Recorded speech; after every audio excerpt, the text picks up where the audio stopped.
Hello everyone and welcome back to my channel. It is Morbid here with another book talk for you guys. So today we are going to be talking about and reviewing Revelations. It is book 3 in Melissa de Cruz's BLOODS series. Let's get into the non-spoiler review part. So time codes will be up to let you guys know where the spoiler book talk part and the review and like the ending actual grade that I gave this book. So let's get into it. Like I already mentioned before, Revelations is book 3 in the BLOODS series. So now we're getting deeper into this world and this story.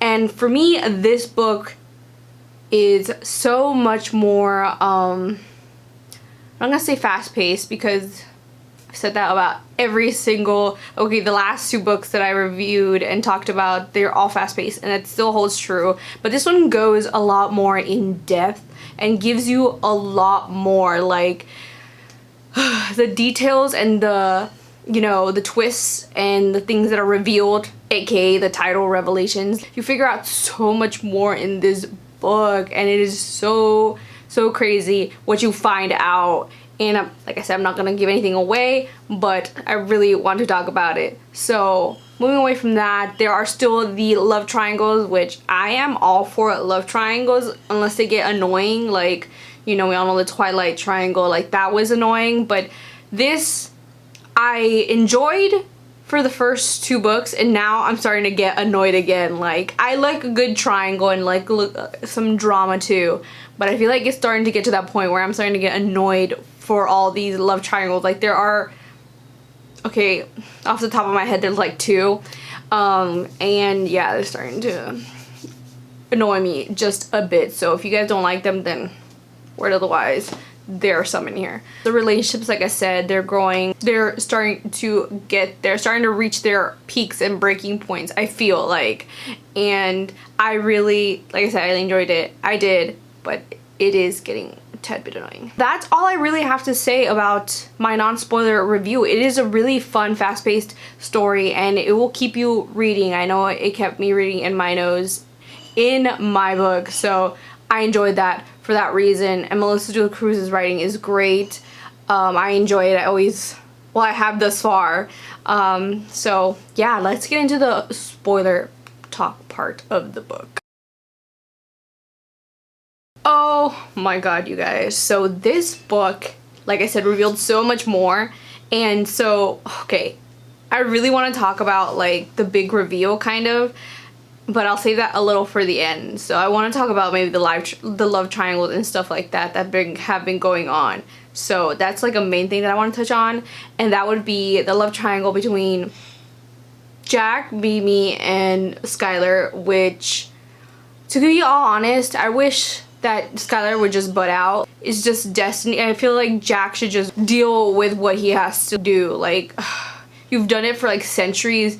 Just suck it up and do it. Get with your sister. And that sentence sounds so weird, you guys. I can't believe I'm saying that. And it still really bothers me that they're like siblings, especially because they act like siblings sometimes, and it's just so weird. But like, if that wasn't like part of the story, then I would be okay, really okay, and rooting for this couple. But it still kind of gets to me. Like, I don't know why, like how it could not get to me, but yeah. So Skylar needs to butt out and Jack needs to suck it up. Like, it's starting to get to that point where I'm getting annoyed and the drama is not even worth it anymore. So, can you hear me knocking on the window? Okay, so where was I? Okay, that little triangle, I'm over it. So moving on, there's the second triangle, which is Skylar, Oliver, which I totally love. And like I said, every time this character comes up, I always picture Logan Lerman, which Logan Lerman is so cute and just adds to the sweetness of this character, this nice, kind-hearted character that does not deserve this. Skylar, Oliver, and Jack. So I am not, like I said, I'm already kind of getting over Skylar too as a character. She's still, I guess, borderline my favorite thus far out of all the 3 girls. But yeah, so I think she needs to just I mean, she realized towards the end that she was in love with Oliver, but she loves Jack more. I'm just like, the decisions that she made are just, God, it was, broke my heart to know all this and to find this out. I don't know, and to feel for Oliver.